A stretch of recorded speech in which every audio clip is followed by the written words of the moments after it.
এই লেসনে দেখাবো আপনার সিলেক্ট মেনুর সিলেক্ট এন্ড মার্কস কিভাবে ব্যবহার করা হয় এবং এটি কি জিনিস। তো এটি একটি গুরুত্বপূর্ণ একটি আপনার অপশনের কাজ সিলেক্ট এন্ড মার্কস, যেটি পূর্বের ভার্সনগুলোতে রিফাইন এজ নামে পরিচিত এবং পরবর্তী ভার্সনগুলোতে আপনার সিলেক্ট এন্ড মার্কস একই জিনিস। তো আমি চাচ্ছি যে এখানে একটি যেমন মক্সের একটি ইমেজ রয়েছে, তো ব্যাকগ্রাউন্ড ইমেজ থেকে এই যে স্কাইয়ের ব্যাকগ্রাউন্ডটি আমি আউট করতে চাই। তো এটি আপনার সিলেক্ট করতে চাইলে আপনার কুইক সিলেকশন টুলের মাধ্যমে আমি সিলেক্ট করব। দেখুন এভাবে করে আপনি সিলেক্ট করবেন।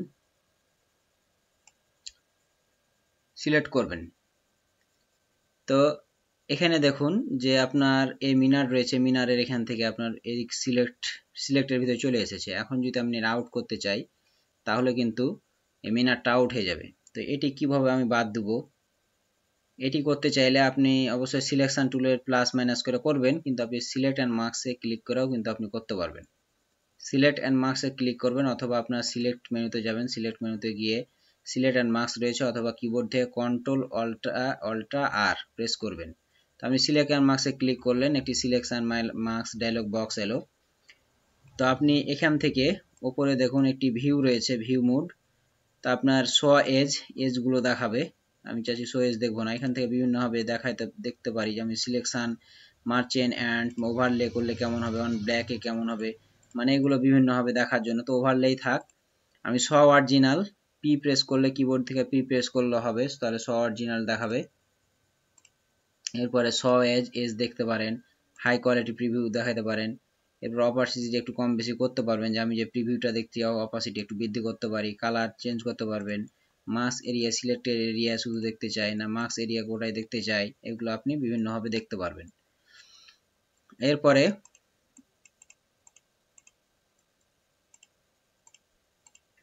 আমি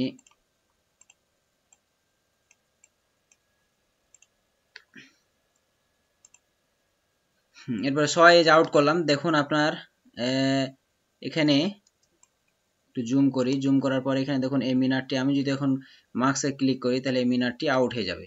আমি চাচ্ছি এই মিনারটি কিভাবে আমি এই সিলেকশনের মধ্যে আনবো। তো এটি আনতে চাইলে এখানে বাম দিকে একটি টুলবার রয়েছে, এখানে দেখুন একটি রয়েছে যে ব্রাশ টুল বি প্রেস করবেন, অথবা এটি রিফাইন এজ ব্রাশ টুল আর প্রেস করবেন। তো আমি যদি রিফাইন এজ ব্রাশ টুল নিই তাহলে আপনার এই সিলেকশনটা বৃদ্ধি করতে পারেন। ব্রাশটি বাড়াতে চাইলে এখান থেকে সাইজ বৃদ্ধি করতে পারেন, অথবা থার্ড ব্র্যাকেট ওপেন এবং ক্লোজে থার্ড ব্র্যাকেট ক্লোজে ক্লিক করলে বৃদ্ধি হবে। তা আপনি এভাবে করে দেখুন আপনি সিলেকশন তৈরি করতে পারবেন।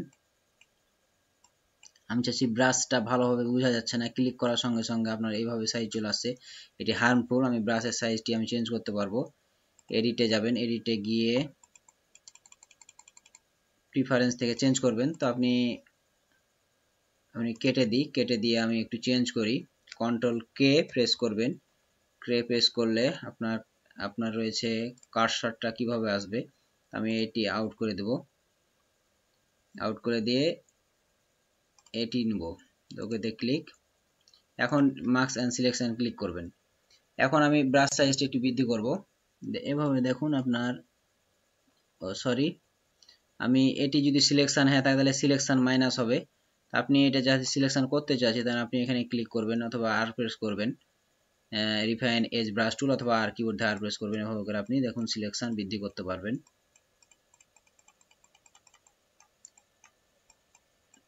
সিলেকশন বৃদ্ধি করতে পারবেন। এরপরে এটিকে আমি সিলেকশন বৃদ্ধি করি,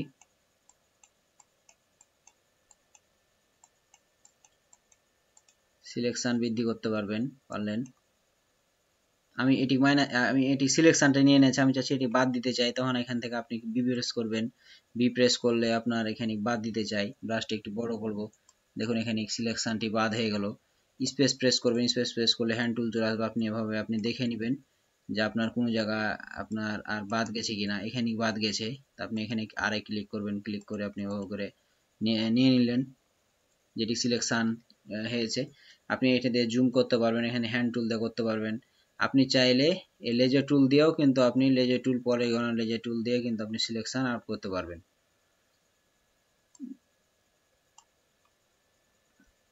তো আর এরপরে আমি সিলেকশনটি নিলাম, কিন্তু আমার যে এজগুলো রয়েছে, এজগুলো যেমন স্মুথ হয়, তাহলে যেন সিলেকশনটা আরো আপনার গাম্ভীর্যপূর্ণ হয়, এই জন্য আপনার রেডিয়াস ভ্যালু একটু বৃদ্ধি করে দিবেন।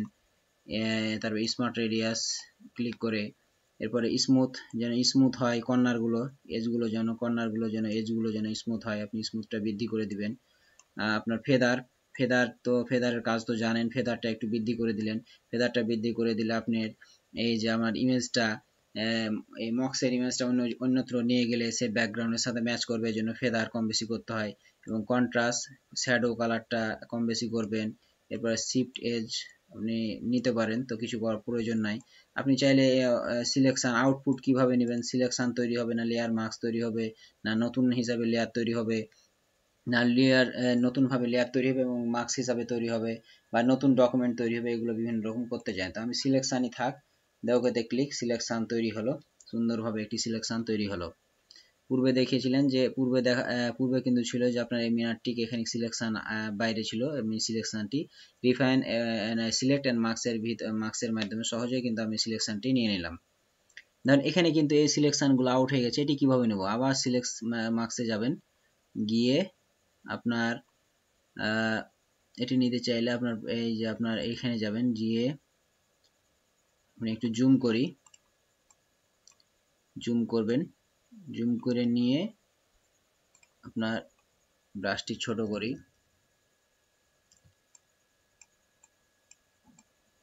এভাবে করে সিলেকশন নিয়ে নিতে পারবেন। দেখুন বাইরে কিন্তু সিলেকশন হয়ে যাচ্ছে, সাপোজ আপনি এভাবে করে সিলেকশন নিতে পারবেন।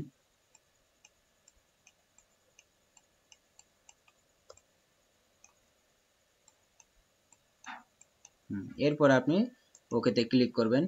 দেখুন পূর্বে সিলেকশনটি ছিল না, এখানে সিলেক্ট করে দিলাম। এরপর আমি চাচ্ছি যে এই আপনার ইমেজটি নিব, যেহেতু আপনার ব্যাকগ্রাউন্ডটি সিলেক্ট হয়েছে, এই ইমেজটি অন্যত্র নিয়ে যাব। আপনি চাইলে অবশ্যই এখানে যদি এখন মার্কসে ক্লিক করি, তাহলে কিন্তু সেটি দিয়ে এটি মার্কসে ক্লিক করার পর আমি এতে যাব, প্রপার্টিজে গিয়ে আপনি যদি ইনভার্টে ক্লিক করি, তাহলে সেগুলো বাইরের অংশটুকু ব্যাকগ্রাউন্ড যে সিলেক্ট করেছিলাম সেটি কিন্তু আউট হয়ে যাবে। তো আমি এটি চাচ্ছি না, আমি চাচ্ছি এই যে মক্সটা আমার অন্য কোনো ব্যাকগ্রাউন্ডে নিয়ে যাব। তো আমি একটু আন্ডো করি, স্টেপ ফরওয়ার্ড করি, তো আপনার কন্ট্রোল জেড যাবেন, কন্ট্রোলটা জেড। আমি চাচ্ছি এখন সিলেকশনটা আমি রিভার্স করে দেবো, রিভার্স করে দিলে আপনার যে মক্সের যে ইমেজটি রয়েছে সেই ইমেজটি সিলেক্ট হবে। তো আমি সিলেক্টে যাবেন, সিলেক্টে গিয়ে ইনভার্স কমান্ড দেবেন অথবা কন্ট্রোল শিফট আই প্রেস করবেন, এগুলো সিলেক্ট হলো। এখন এটিকে আমি অন্যত্র নিয়ে যাব। আপনি অন্য একটি ইমেজ নিয়ে আসি, ওপেন থেকে আমি অন্য একটি ইমেজ নিয়ে এলাম, এখানে আমি নিয়ে আসবো। তো আপনি এখানে মুভ টুলের মাধ্যমে এভাবে করে ড্রাগ করে নিয়ে এসে আপনি এখানে ছেড়ে দিবেন। দেখুন সুন্দরভাবে মসজিদটি মক্সের ইমেজটি চলে এলো, এবং এখানে দেখুন যে কর্নারগুলো রয়েছে এবং স্মুথভাবে আপনার রয়েছে, এবং পাশের যে ব্যাকগ্রাউন্ড নিলাম সেই ব্যাকগ্রাউন্ডের সাথে ম্যাচ খেয়ে গেছে। এটি হচ্ছে ফেদার কম বেশি করার কারণে। তো এভাবে সুন্দরভাবে কিন্তু আপনি সিলেক্ট অ্যান্ড মার্কসের মাধ্যমে সুন্দরভাবে কোনো ইমেজকে এভাবে করে আপনি ক্রপ করতে পারেন চাইলে। এরপর আমি এই ইমেজটাকে আমি একটি মার্কস ব্যবহার করতে চাই। আমি এটা কি লেয়ারটাকে ইন্টারপ্রেস করবেন, মার্কস ব্যবহার করতে চাইলে মার্কসে ক্লিক করবেন, এরপর কিবোর্ড থেকে বি প্রেস করবেন, বি প্রেস করে আমি এভাবে করে মার্কস করতে চাই। দেখুন এভাবে করে আপনি সুন্দরভাবে সাইডে দেখুন এভাবে করে আরেকটি সুন্দর কাজ হয়ে গেল, সুন্দর একটি ডিজাইন তৈরি করে দিলেন। এখন একটি ডিজাইন তৈরি হয়ে গেল। আপনি এভাবে আপনার ক্রিয়েটিভিটি কাজে লাগাবেন। সিলেক্ট অ্যান্ড মার্কসের অনেক কাজ রয়েছে, এগুলো প্রজেক্টে বিভিন্ন রকম কাজ দেখালাম, ছোট্ট একটি কাজ দেখালাম, এবং প্রজেক্টের ভিতরে আরো কাজ দেখতে পাবেন। আশা করে রাখি। আসসালামু আলাইকুম।